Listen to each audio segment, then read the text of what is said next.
Even Chris Froome had no response to Alberto Contador today. For the last couple of years, he's looked a shadow of himself, but Contador has shone on this Vuelta, and finally he takes the stage victory. It's about how much time Richard Carapaz can take. What is the gap going to be? He crosses it at 2:34.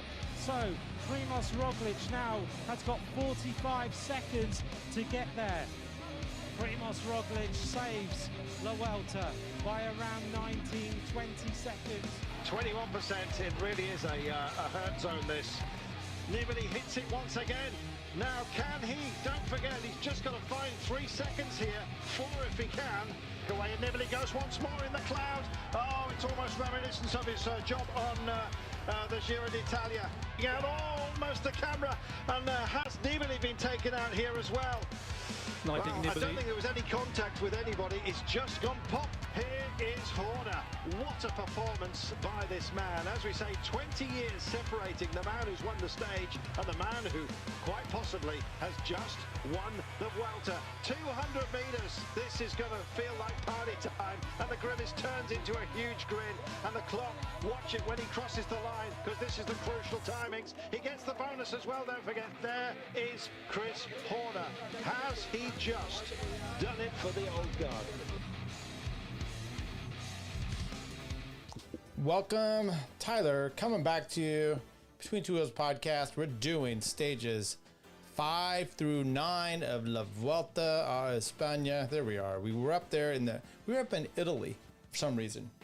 And now we're down in Spain proper, the northern part here. You can see that over on the eastern side, and we're going to be moving across to the west and then down to Madrid for the final stage. So we've got a few, look, I had some little vacation time. Yes, Tyler Yonke's live. Welcome in here, Victor. Welcome into the show. Sorry I had a few days off. I had to take a little time up in the Northwest to see my son and his fiance and with my wife. But we are back, and tomorrow's going to be a rest day. So we're going to walk through stage 5, 6, 7, 8, and 9. And to me, there's a theme going on here, and it's UAE. Okay, UAE theme. Thanks for the like, Victor. UAE theme, good, bad, or indifferent. But before we go there, part of the intro you saw, if you were here on time, was Chris Froome. Talking about Chris Froome winning the Vuelta.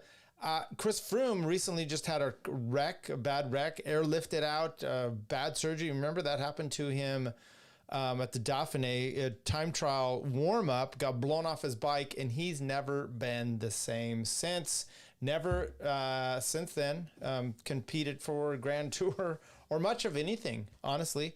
And I think this is where he needs to step aside now. This is Chris Froome. Just it's time to hang it up, my man, and see what else is out there for you. That's just my thoughts.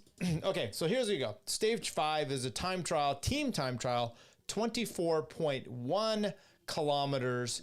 And let's start this off by we're gonna flip through a bunch of these, what do you call it? Highlights fairly quickly.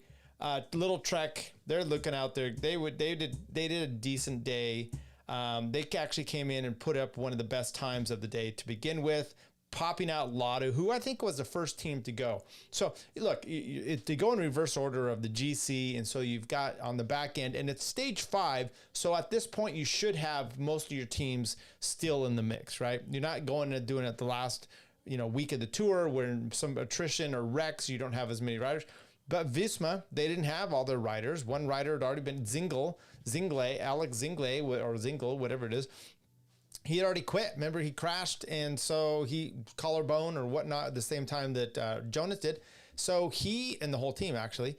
So he's in that there. So they're one man down, okay, which is an interesting prospect. Now, Lotto, a lot of good sprinters on this sprint. This is a lot of short, hard efforts, even though it's a time trial. It's a team time trial. You get in line, you power away, you get back in. And so this is, speed, Lotto, these are the kind of things that they can do well. Movie Star almost rides off the road. Not so good for them. Israel Premier Tech, there was a protest, a political protest. You can imagine what that's for, which stopped the team. Now, they came to a stop. Nothing happened. Here's what I have to say about this. One, I don't care what your issue is.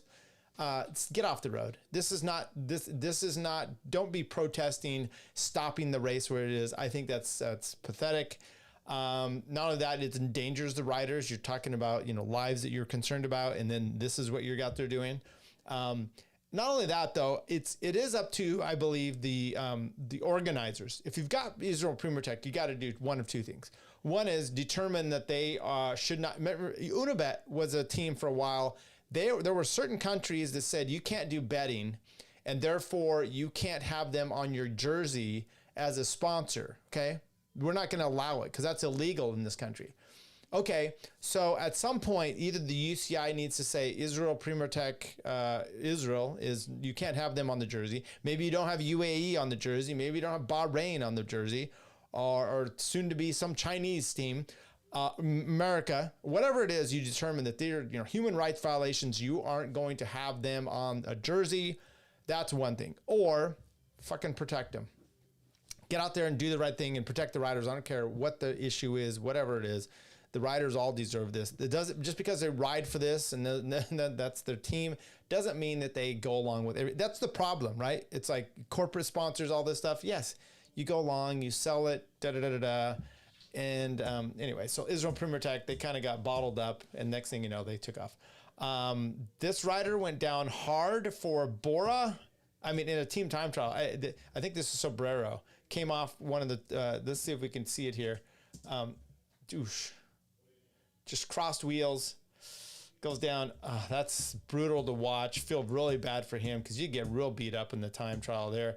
Visma Lisa Bike, they take off with those ugly helmets. Jonas has his red helmet. Once again, the team was one man down. Bora's riding without the boy.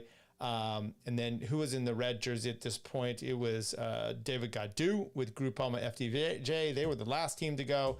UAE was putting out the time, though. They were looking very good.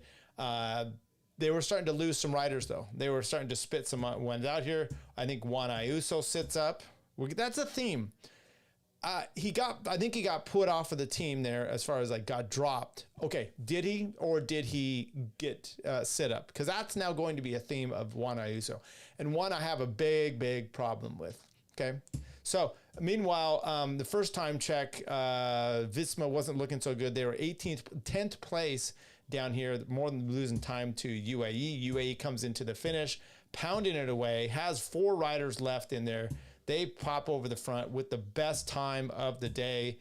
Meanwhile, Jumbo comes in there. They lose Sepkos. He loses about a minute. He was one of the last riders to go. They tried to hold on to, they had 5 riders coming in here. Remember, they only started with 7. They lose 2. They still look pretty good.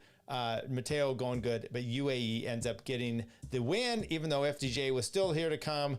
They put up a solid time, but you expected UAE to get the win, and they did. So let's take a look here at the results. UAE, they get 8 seconds over Visma. Visma totally closed this down. Remember, they were almost 20 seconds on one of the time checks. Then they closed it down. They said their pacing perhaps wasn't quite right. Little Trek in 3rd place. Bora, even though they had Sobrero with the crash, in 4th. Ineos in 5th. Movistar, Decathlon, Q36, Groupama, Lotto, down here. What are the last ones? Probably Burgos. Yeah. XDS. Look at this. Caja Rural above XDS and Cofidis. Team Picnic, Post NL, Quick Step, Jayco, all down there near the bottom. But look, even the worst, only losing 144 down to, around a minute. Studal down there at 48 seconds. So, it's fairly close, not completely, horrible what you look at. Actually, Juan Ayuso stayed in there. He was one of the last 4 riders. Good for him. Grossschartner gets dropped, as does Oliveira and Jay Vine, Doma and Novik. Jay Vine, that's surprising. Or is it?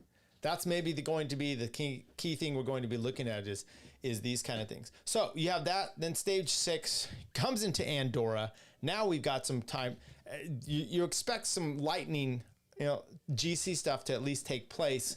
So we're going to once again go over the highlights and talk about them for you. See if I can remember them. The breakaway up the road.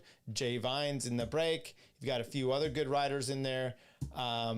I don't remember exactly who was up there, but once again, you had a Shaw, I believe, and maybe Sean Quinn for EF Education, and an Archaea rider, 21 miles. Almeida has to get a bike check. Jay Vine sets out. He lives in Andorra, and he sets out on his own. Remember, he got dropped out on the time on the time trial yesterday. So he's up there on the day before, and he heads out, and he's basically not going to be caught. Okay, he ends up going up the road, gets the win. At the same time, Juan Ayuso is getting dropped off the back. Okay, now here's where you're looking at it with UAE. Are you here to win the race with Almeida? Because Almeida is looking just fine, okay? Are you here to do that, or are you just going to go off and get some stage wins? You listen to some of the commentators that are all jacked up about, look at UAE, they take the win here, and then they're Jay Vine, they're going and they're taking the win here. Okay, but who's riding with Almeida? Not Juan Ayuso. He's off the back, and everyone's like, whoa, he was here for GC. He claims after the fact he wasn't.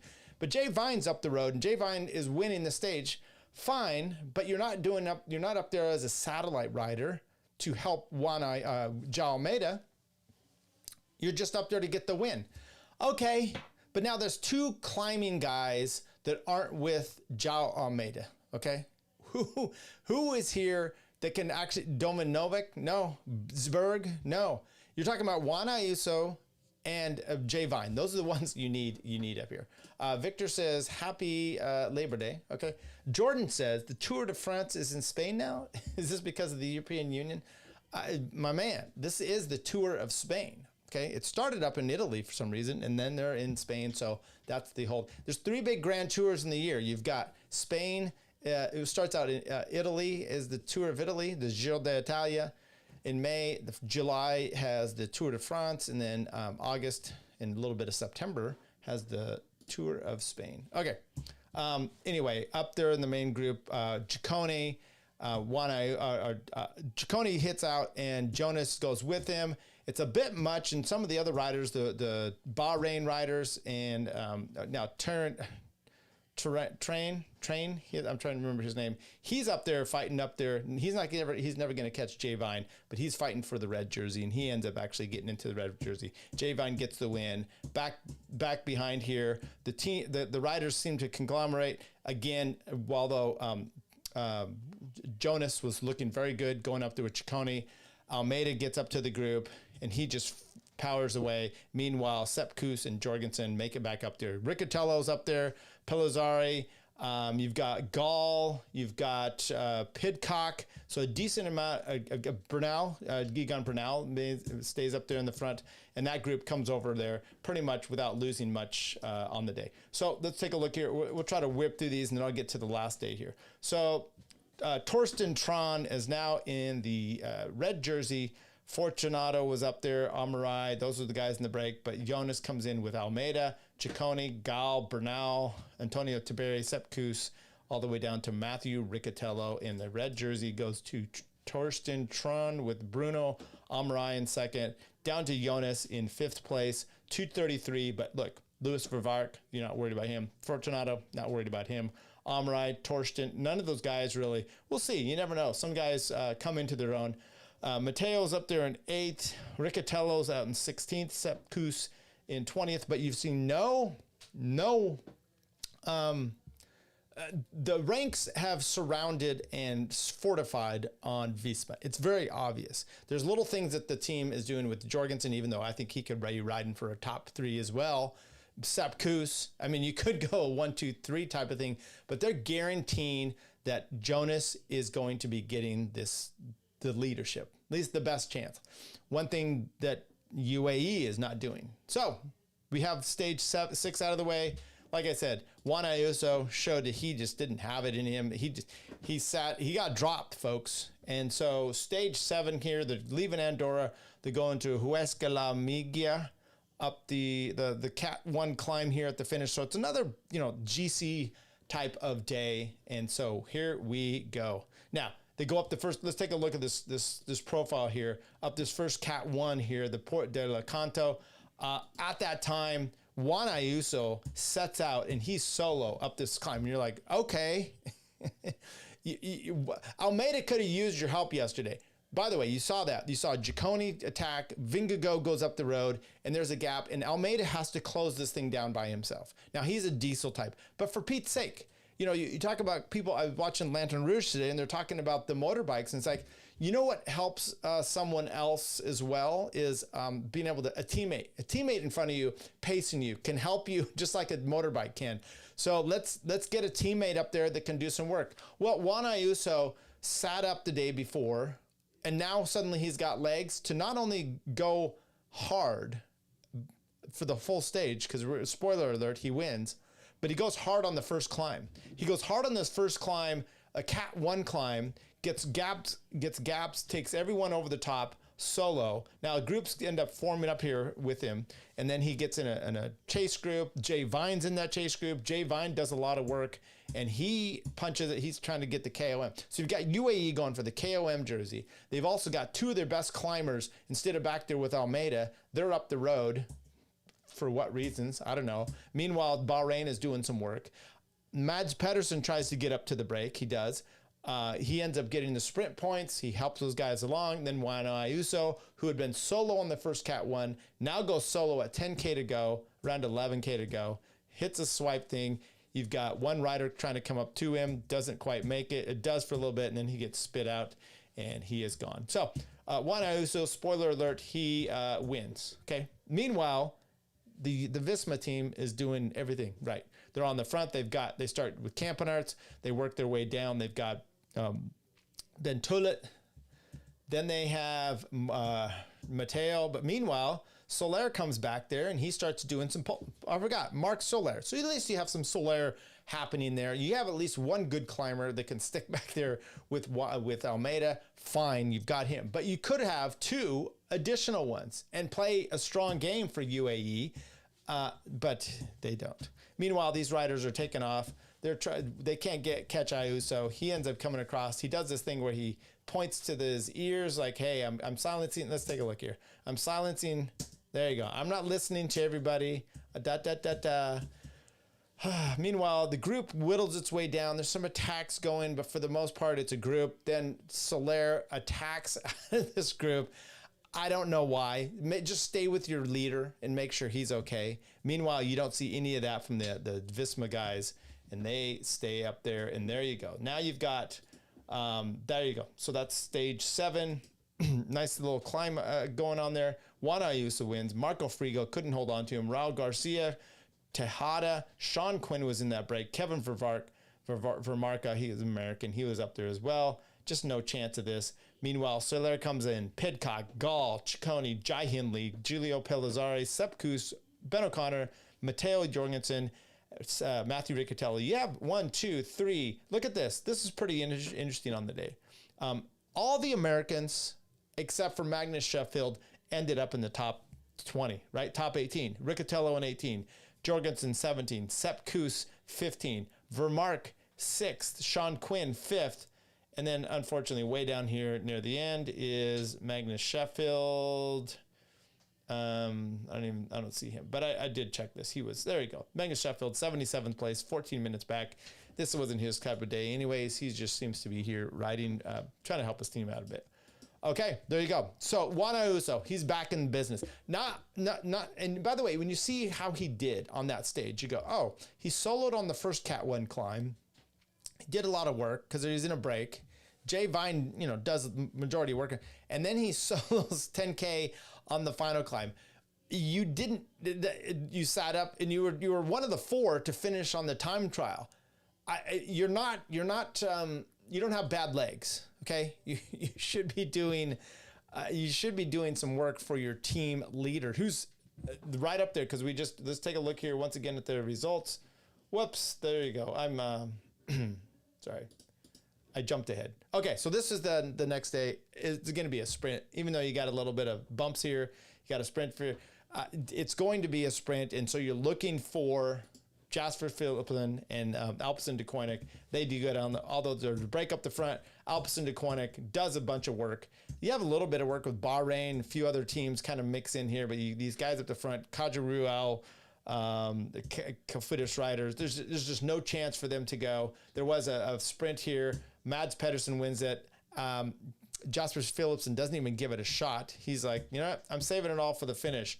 Coming in here the last, 20 plus kilometers. The guys are still up front. They finally get caught. This is a little bit of a circuit. They come in, there's 20K to go. They had doing a complete loop. And so they see the finish line twice. It's a good chance for them to at least get an idea of where the finish is going to be. They wrap those guys up. The last 1 kilometer, very interesting. You have Little Trek here doing work on the front. You have Plankert for Alpecin de Koenig. He's up there. Kwiatkowski's trying to help Ben Turner. A little bit of Jayco going on here. Lotto gets into position for Viviani. Viviani. And they're doing a pretty good job controlling everything coming into the finish, into the last 1K. They start to hit the front. Philipsen's totally out of position. And when he's out of position, then you see Eddie Planker do a good job by getting to the front, kind of like stringing things out. He looks over, he doesn't see Philipsen, and he then veers to the right, gets out of the way. Meanwhile, Viviani heads out. Now, here's the problem. Viviani in the middle of the road, he and Cockard both start to drift to their left pretty hard. You could see this. They are, hang on here. Let's go back.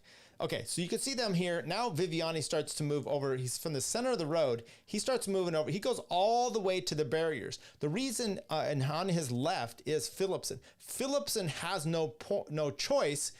He either crashes into him because he's overlapping. You're in a sprint. It's perfectly fine to overlap, and he's trying to come around him, but you have no problem. Now, in this particular spot right here, you can see Plankert starts to sit up to make sure that Philipsen has room to come around. Philipsen does, but he gets pushed all the way to the barrier. So does Cockard and Viviani. They push everyone to the barrier.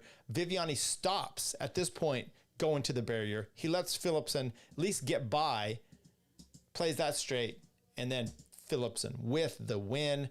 Look, for one time here, Philipsen was not the guy doing any kind of nasty stuff.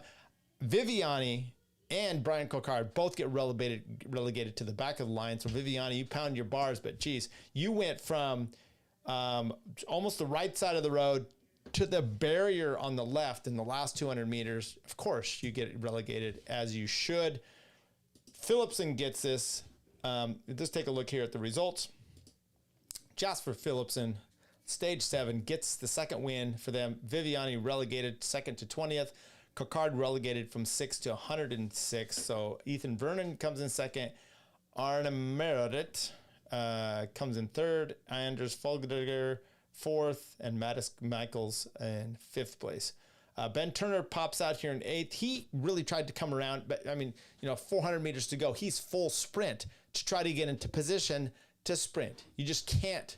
You can't end up doing it. Yeah, Victor says, gotta love the finish line coverage. I love that when they have that. They do a really good job with the tour as well, especially the last day where they have the camera to the side there. So I'm totally with you. Now, interesting aspect here.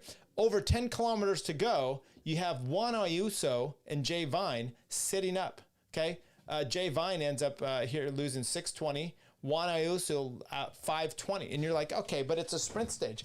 Yeah, but why are you doing this? Why are you both sitting up when your lead rider might need help?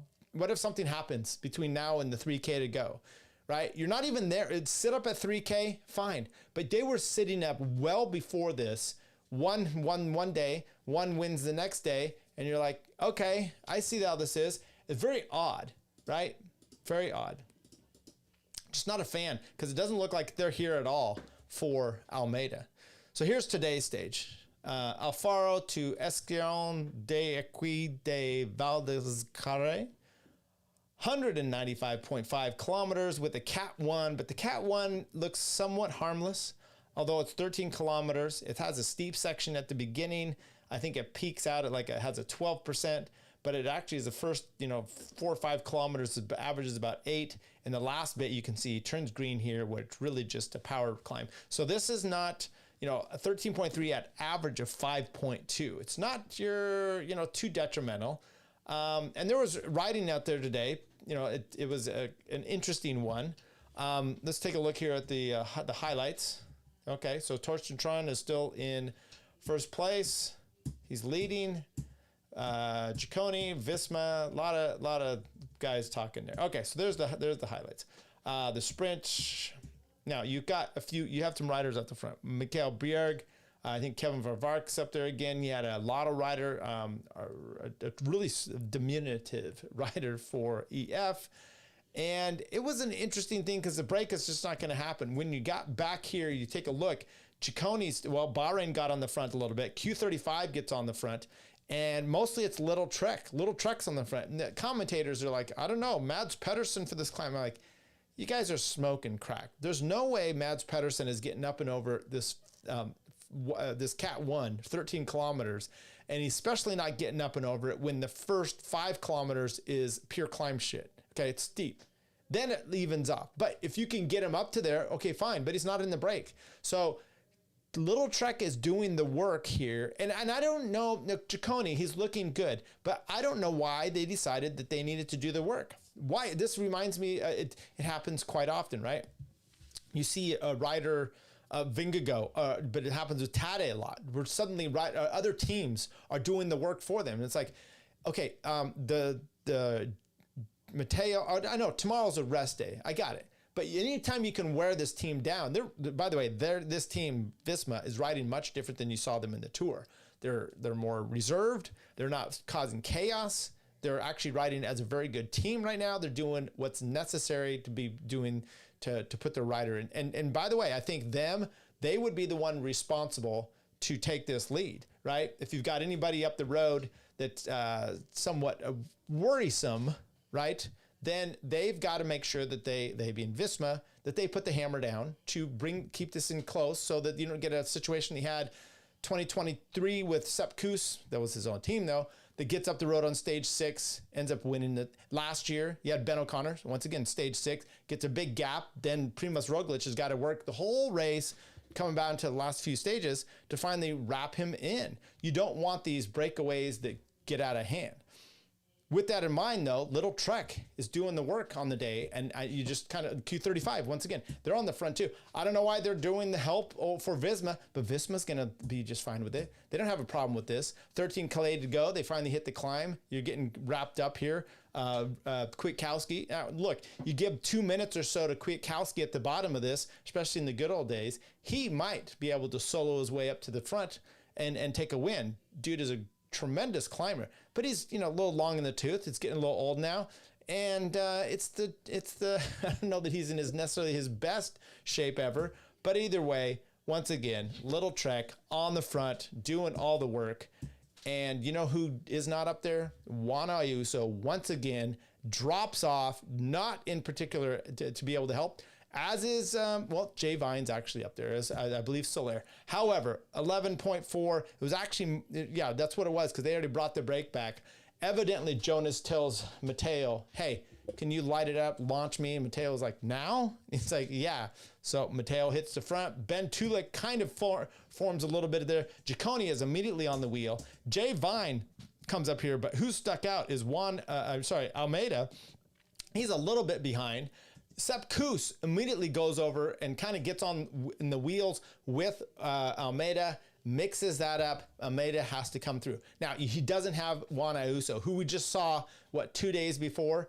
Once again, solo up climb 1, a Cat 1, solo to the finish, the last 10 kilometers, destroying everybody. I don't know what the times were, but they didn't really bring him back as far as that race goes from the time gap at the bottom to the top. He's obviously a strong rider. This is where Almeida needed a teammate, and Jay Vine was there, but Jay Vine was not really able to do much. Meanwhile, Jonas attacks. He keeps going on.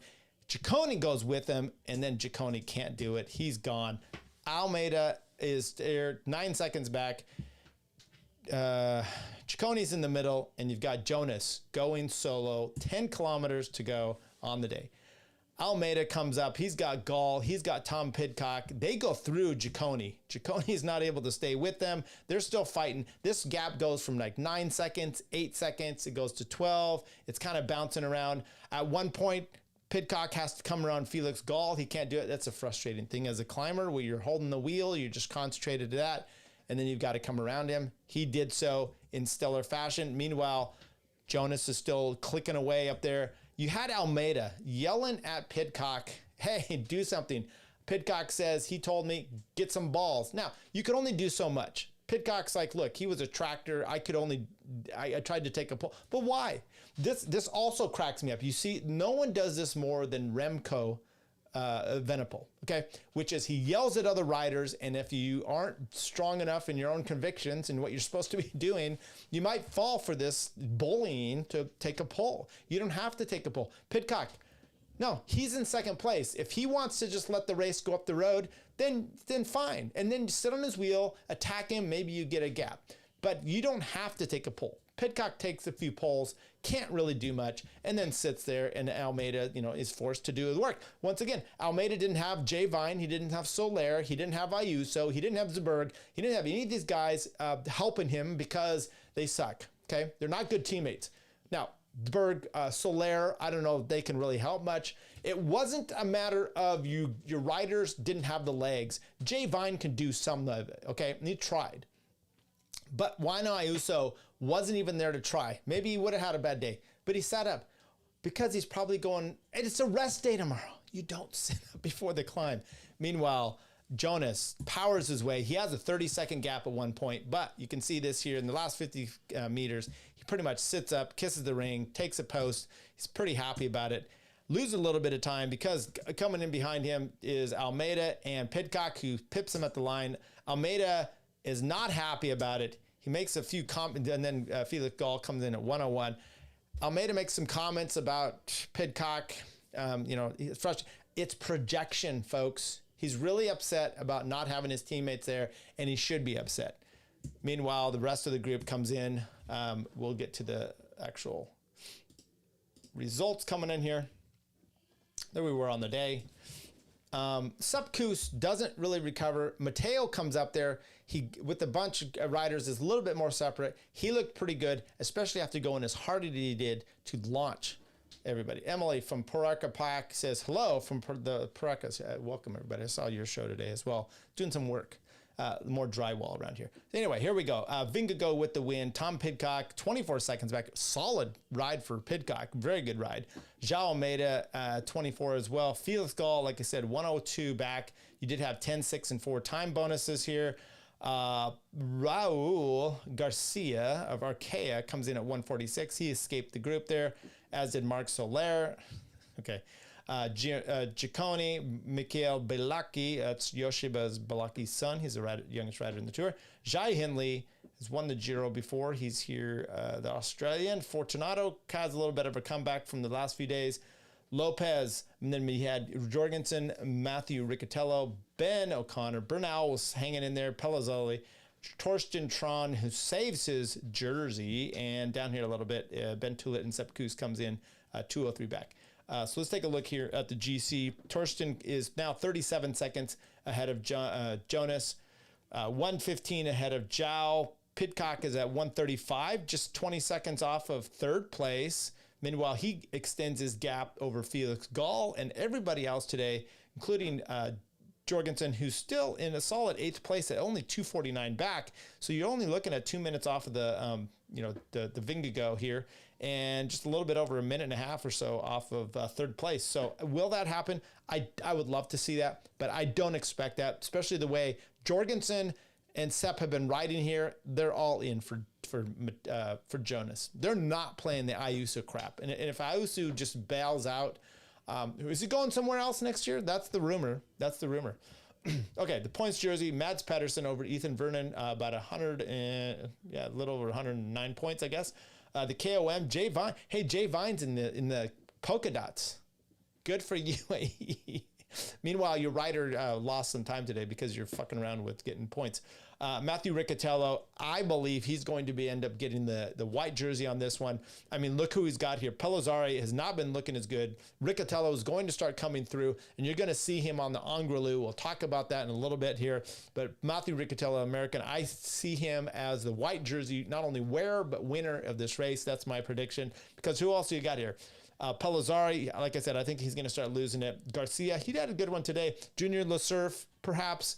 A few of these other ones, Lopez, Ben Tullett, he's going to be doing too much work, and you're just going to see Kevin Vermark. You're going to see my prediction, youth jersey by Matthew Riccatello. UAE winning the team jersey, embarrassment for them almost all around. João Almeida, great rider, but, kind of sucks. Tomorrow's a rest day. Then we have this next week is a barn burner. Comes in on Tuesday, you have a Cat 3, Cat 1. I don't know what's going to happen there because you have then Bilbao. It's a up and down day. It looks like a, kind of a classic style of day. And that's a day I could see Mads, but I'd expect the breakaway to go there. That's maybe your Sean Quinn day. Stage 12, then a little bit more respite, but you do have this Colada de Bernes coming in at about 20K to the finish, and then downhill there's Cat 1 here, and then you have the Angliru. This is the mother of them all, probably the most famous right now in Spain, at least for cycling.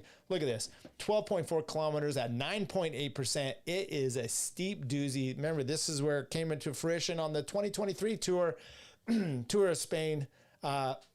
Jonas Roglic dropping Sepp Kuss near the top, and he gets pulled to the finish by Mikel Landa, who probably will not only preserves his red jersey on the day, then the whole team got shit because they should have. You don't look, Sepp Kuss, the fastest time up that climb, I think Sepp Kuss was still inside that. He only lost like 10, 15, 20 seconds or so to Roglic and Jonas that day. They never should have got rid of their leader. He was in the red jersey. He'd been riding spectacularly. The only reason they even got close to him, and I'll go to the maps on this one, is because he was their teammate and they were attacking him, and any normal other person in the race doing that, he would have been able to chase them down, but he couldn't do it because Jonas wanted to win a race for his daughter, and then he wanted to win it for his son. And then you know what? Roglic won on Sepp's birthday on the Angliru, and it's like, oh look, I have to win for Sepp Kuss.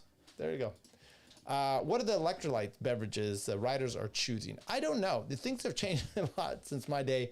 I know they're drinking a ton of carbs. They're pounding a bunch of stuff. It's the fueling is just a little bit different than what I used to do. So anyway, you have the Angliru here. This super steep. That is the kind that's going to favor Jonas. It's going to favor Sepp Kuss. It's going to favor Riccatello.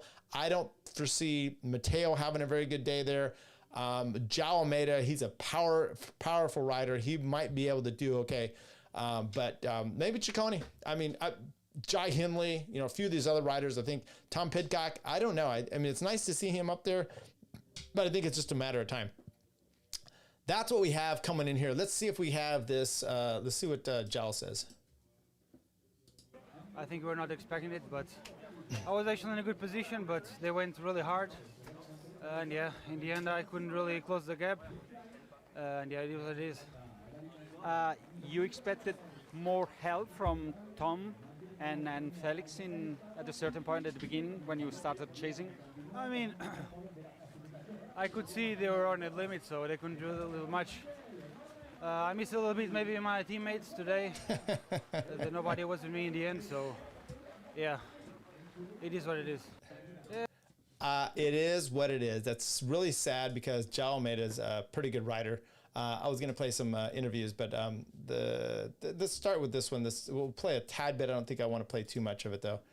When Ciccone and Jonas went, of course, it's always so difficult to follow, and Jonas has 4 teammates between you and him, and Trekker on the front, But I thought, Almeida is a perfect wheel to go on. I thought maybe we'd come back, but chapeau to him. I couldn't give him any turns. He was shouting at me, but he's like a tractor, when we get on this flatter section.